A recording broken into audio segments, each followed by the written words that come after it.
La plupart des fois, on a l'impression que les chrétiens continuent à aller dans l'église et l'une des premières choses qu'ils cherchent, c'est la bénédiction, mais c'est la dernière chose qu'ils ont. Ils donnent, ils sèment, ils contribuent et la seule chose qu'ils n'ont pas, c'est l'argent finalement qu'ils cherchent. Oh, et ils expliquent comme si Dieu était un Dieu complexe, qui quand tu lui demandes l'argent, il dit non, je ne te donne pas l'argent, je te donne d'abord autre chose, je te donne la santé. Dieu n'aime pas donner l'argent. Pourquoi le même Dieu de Juifs leur donne de l'argent? C'est le même Dieu. Hein? Quand il vient avec les chrétiens, il dit à vous, je n'ai pas confiance. C'est ça l'idée? Ou bien un truc qu'on ne comprend pas, ou un truc qu'on pratique mal. Jésus est en train de parler. Il parle aux scribes, aux pharisiens. Il dit, vous donnez la dîme. Vous savez, ils donnaient la dîme de tout. Les pharisiens étaient si rigoureux qu'ils donnaient la dîme des plantes et des épices. Tellement qu'ils devaient donner la dîme de tout ce qu'ils avaient. Ils prenaient même la dîme des épices, des menthes comme ça. Ils regardent combien de menthes ils ont. Ils rassemblent toute la menthe. Ils prennent la dixième partie, il va donner. Jésus dit, malheur à vous. Vous êtes si détaillés dans des choses comme ça. Mais vous négligez l'essentiel qui est la justice, la miséricorde. Vous négligez la fidélité sans toutefois négliger de pratiquer les autres choses. Il dit, vous avez bien suivi cela? Et vous laissez ce qui est plus important dans la loi, la justice, la miséricorde et la fidélité. C'est là ce qu'il fallait pratiquer, sans négliger les autres choses. Jésus n'a jamais aboli la dîme pour les Juifs. Toujours en train de me suivre? Jésus n'est jamais venu pour leur dire, les histoires de dîme là, c'était que les êtres humains, arrêtez ça. Non, non, non. Jésus leur a dit, vous faites bien de donner la dîme. Il le parle aux Israélites, aux Juifs. N'oubliez pas, quand vous lisez Jésus, Jésus se trouve dans un endroit intertestamentaire. Il crée les ponts entre l'ancien et le nouveau. Et il est en train de parler aux Juifs et leur dit, vous ne devez pas négliger de donner la dîme. Mais l'essentiel en réalité, ce n'est même pas la dîme, c'est la justice, la miséricorde et la fidélité. Jésus n'a pas empêché aux Israélites de continuer à donner la dîme. Il ne leur a pas interdit. Ok. Pourquoi on donne la dîme? Je vais vous donner 5 raisons principales de payer la dîme, qu'on payait la dîme dans la Bible. Premièrement, la dîme était un acte de foi. C'est-à-dire, on prenait une partie de ce que l'on pensait utiliser nous-mêmes. On était conscient que si on le remettait à Dieu, il prendrait soin de nous dans le reste. Il vous faut de la foi, de considérer que pendant que vous n'en avez pas comme vous aurez voulu en avoir, malgré ça, il faut donner à Dieu sa part. Deuxièmement, la dîme était un acte d'obéissance à Dieu qui a formellement demandé de ne pas la négliger. Quand on donnait la dîme dans la Bible, c'était pour obéir à Dieu, qui lui-même a insisté de ne pas négliger. Et je viens de vous montrer un texte de Jésus qui a insisté sur la même chose pour le juif. Troisièmement, la dîme était le salaire de l'ouvrier. On donnait la dîme parce que c'est de là que l'on puisait le moyen de donner de quoi manger, de quoi vivre pour les gens qui servaient dans le temple. Les Lévites, que ce soit les descendants d'Aaron aussi, donc les sacrificateurs et les Lévites. Quatrièmement, la dîme était une source de bénédiction. Dieu prononce clairement le fait que lorsque le peuple respecte ce qu'il a dit, il va le bénir par rapport à ça. Et cinquièmement, la dîme était un droit pour le ministre de Dieu. Ce n'était pas seulement quelque chose que l'on donnait, mais ça devenait un droit. C'est-à-dire, au bout d'un moment, si on ne le donne pas, ils étaient en position de le réclamer. Et lorsqu'ils ne l'avaient pas donné, Dieu se fâchait. Il parlait même d'avoir été trompé. Ce n'était pas une faveur que l'on faisait au ministre de Dieu, c'était un droit qu'ils avaient vis-à-vis du peuple de Dieu. Je vais y arriver. Calmez-vous, calmez-vous. Je regarde dans vos têtes, vous dites, mais pourquoi? Il vient de dire que la dîme, on n'est pas censé la donner. Allons-y d'abord dans la Bible, n'est-ce pas? Je ne peux pas vous enseigner autre chose qui n'est pas dans la Bible par le souci de pouvoir m'enrichir les poches. Non. J'aurais pu me lever ici et constamment insister, vous dire, donnez la dîme, mes amis, donnez surtout à moi, moi qui vous parle. Mais ça doit être vrai, mes frères, ça doit être écrit. Donner n'est pas une loi de Moïse, mais un principe de Dieu. Ce n'est pas Moïse qui a inventé donner à Dieu. Et que maintenant, quand la loi de Moïse, on appelle ça la loi de Moïse parce que c'est la loi de Dieu donnée à l'époque de Moïse. Ce n'est pas une loi inventée par Moïse. Ce qui signifie que le principe de donner subsiste même quand la loi de Moïse n'a plus son effet sur le peuple de Dieu. Est-ce que quelqu'un m'entend très bien? Donner n'est pas une loi de Moïse. Donner est un principe de Dieu que Dieu lui-même aussi exécute. Dieu lui-même donne son Fils unique. Dieu lui-même donne des bénédictions à ceux qui le cherchent. Dieu aime que l'on donne. C'est une réalité dans toute relation. Dans la relation, chacun donne et l'autre reçoit. Donner n'a pas existé avec Moïse et ne disparaîtra pas avec Moïse. Généralement, quand on entend le discours de ne pas donner la dîme, ça vient avec non pas le souci de libérer les gens du mécanisme de la loi, et surtout des oppressions que les pasteurs font, mais ça vient avec l'idée de arrêter de donner un point c'est tout. Non, non, non, quand quelqu'un te dit ça, il ne t'a pas bien enseigné la Bible. La Bible dit que dans le Nouveau Testament, tu devrais faire part de tous tes biens. Et là, ça devient vague. Et beaucoup de gens, dans l'histoire de l'Église, en ont abusé. Quand tu parles de tous tes biens, c'est-à-dire quoi? J'entre comme ça, ok. Ça c'était bien, ok, je prends ça. Ça c'était bien, oui. Et quand vous regardez certains comportements des pasteurs aujourd'hui, vous vous rendez compte qu'ils ont abusé. Et ce n'est pas eux seulement, depuis les temps de la Bible. Tellement qu'on n'a pas donné des références. On donne combien finalement à ce fameux monsieur qui m'enseigne. Et c'est comme ça que la file est longue. Tout le monde veut enseigner parce que tout le monde veut qu'on puisse faire part de tous ses biens à lui. Vous commencez à comprendre pourquoi on est devenus nombreux, hein? Pasteur, prophète, docteur, tout cela. Parce qu'ils veulent se baser sur la possibilité que vous donnez et vous avez aussi le droit de donner à eux. Mais Paul est clair, il dit ceci. Chaque fois que le fait que les gens te donnent commence à devenir un frein pour toi de prêcher l'évangile, arrête de recevoir ce qu'ils donnent. Tout en précisant, ce qui te donne, c'est ton droit. Renonce à ton droit chaque fois qu'il le faut, si maintenant l'argent devient un frein de l'évangile que tu communiques. Ça, c'est l'ordre qu'il donne. Alors, mais écoutez la suite. Ne vous y trompe pas. On ne se moque pas de Dieu. Ce qu'un homme aura sémé, il parle directement dans le contexte de donner aux enseignants. Quand on donne aux enseignants, on sème. Celui qui sème pour la chair moisson de la chair, la corruption, celui qui sème pour l'esprit moisson de l'esprit, la vie éternelle. Ne nous laissons pas de faire le bien, car nous moissonnerons au temps convenable si nous ne nous relâchons pas. C'est là que se trouve le problème. On lui donne combien? Ou on donne combien? Pas seulement à l'enseignant, mais au système de l'Église, à ceux qui font fonctionner l'Évangile.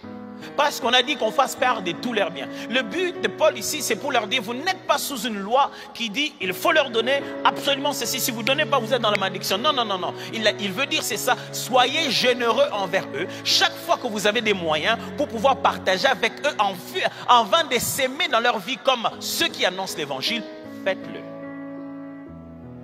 Mais la première église s'est dit ceci. On commence à avoir des problèmes avec ce qu'on doit donner.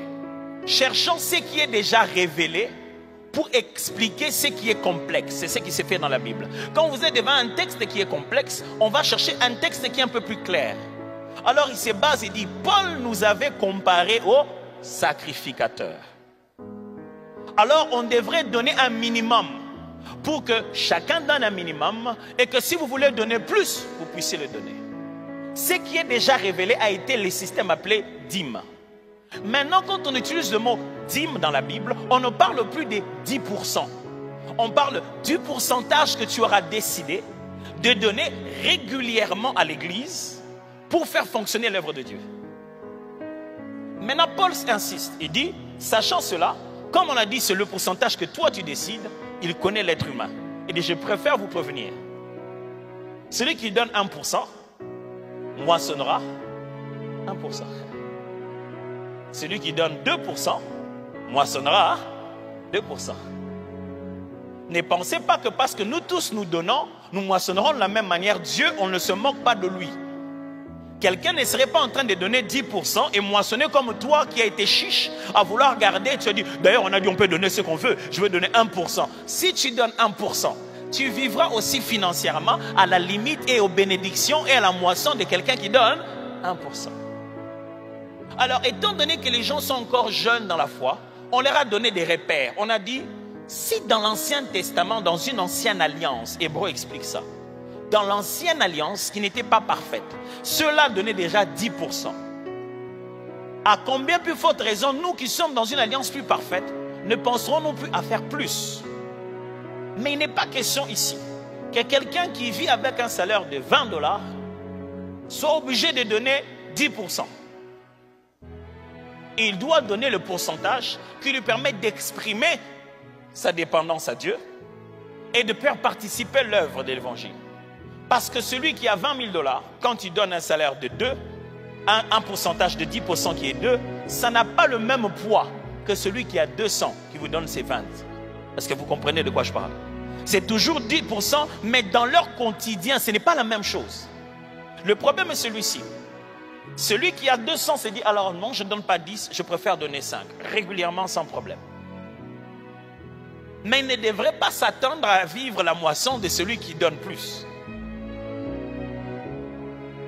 Et il devait avoir la mentalité de se dire, les jours où je n'aurai plus le salaire de 200, j'ai maintenant le salaire de 500. Je change aussi ça. Alors c'est pour cette raison que les gens ont pris l'habitude de se donner une référence minimale de 10% pour ne plus se compliquer à changer à tout moment.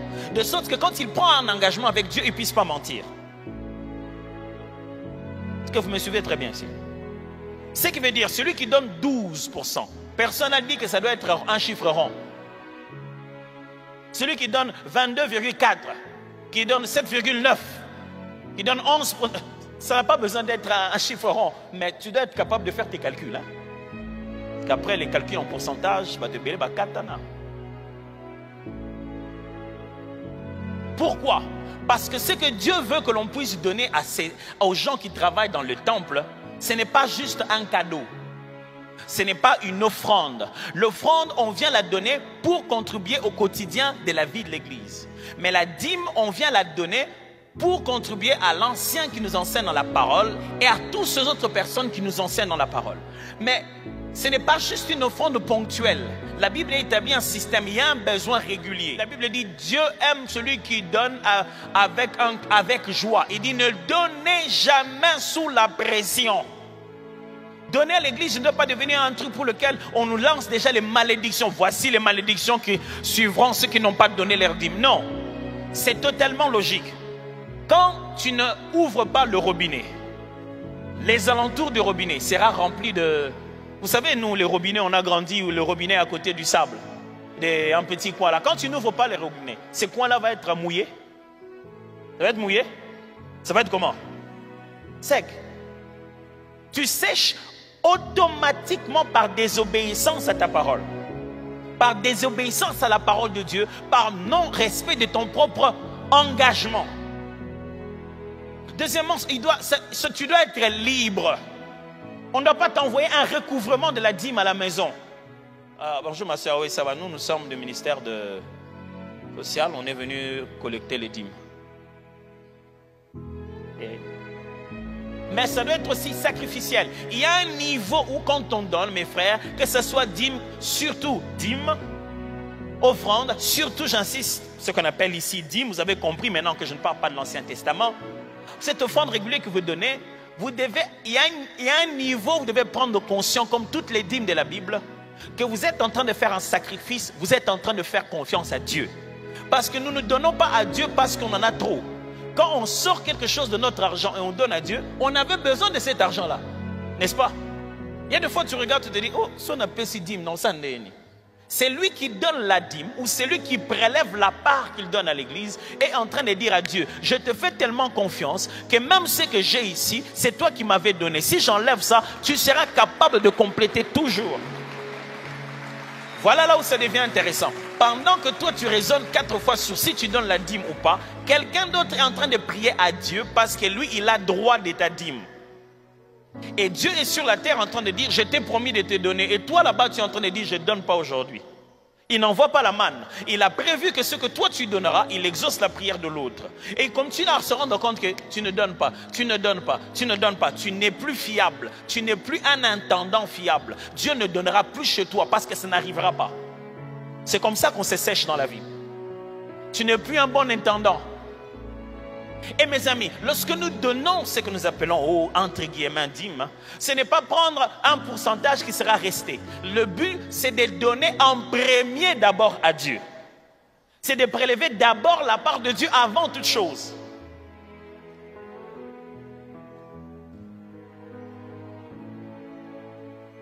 Enfin, les chrétiens ont fait 4 choses. Tellement de choses à dire aujourd'hui, je résume ça. Les chrétiens ont fait 4 choses avec l'argent. 1. Mettre Dieu en premier. Mes amis, quand vous avez reçu et vous voulez donner cette part, cette contribution qu'on a tenté d'appeler ici une dîme, ou vous voulez donner quelque chose pour la gloire de Dieu, appelé action de grâce, comme vous voulez, vous devez le faire avec la mentalité selon laquelle Dieu est en premier d'abord. Ne donnez pas à Dieu les restes. J'ai vu les gens regarder les derniers billets qui leur sont restés.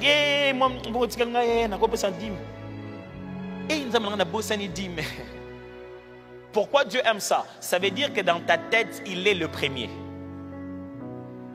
Les offrandes, les dîmes sont un test de caractère. Dieu te teste s'il te donne quelque chose. Est-ce que tu vas oublier les donateurs? Si quand Dieu te donne la première personne à qui tu penses, ce n'est pas lui, tu n'as pas réussi à l'épreuve. Ce qu'il attend de toi, c'est que quand tu as quelque chose en tes mains, la première personne à qui tu penses, celui. Qui vous avait dit que les offrandes, c'était le panier dans lequel vous mettez dans votre présence en culte? Non. Les offrandes, c'est l'engagement que vous prenez à contribuer dans ce système appelé Église. C'est pour cette raison que le jour où vous ne venez pas au culte, vous êtes en ligne, vous restez avec votre offrande. Mais vous dites, je suis en ligne quand même, on va adorer le Seigneur. Vous adorez en ligne, mais vous ne donnez pas en ligne. Parce que vous avez la mentalité que votre offrande, c'est votre droit de participation. Mon cher, si tu t'es pas bien senti, est-ce que l'argent a disparu? Envoie l'offrande pour résoudre un besoin. Ne te dis pas, mon offrande se promène avec moi. Si moi je ne suis pas venu au culte, l'offrande ne vient pas non plus. Alléluia. Deuxièmement, il s'engage à contribuer régulièrement. Mes amis, voici les défis d'aujourd'hui. J'aimerais vous défier à contribuer régulièrement. Troisièmement, secourir les besoins sociaux dans la communauté. On a de besoins sociaux. On aimerait faire tellement de choses. N'en soyez pas insensibles. Et 4, partagez tous ces biens avec l'ancien qui enseigne. Je vous ai bien dit, tout signifiait quoi? Signifie pas tout, c'est bien.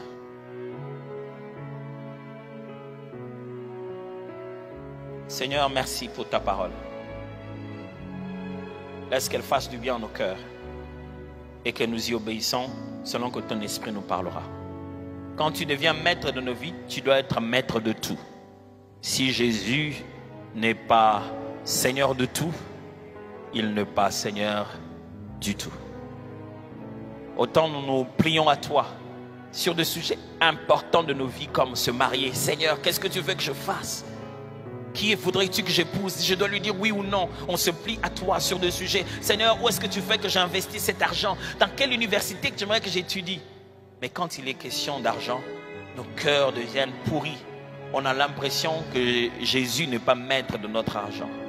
Apprends-nous à être conduits par l'Esprit même dans nos finances. Et à les avoir à dire, Seigneur, que veux-tu que je fasse de cet argent? À qui voudrais-tu que je le donne? De quelle manière voudrais-tu que je l'investisse? Comment voudrais-tu que je le produise? Donne-nous de faire de toi aussi, Seigneur, de nos finances. Amen.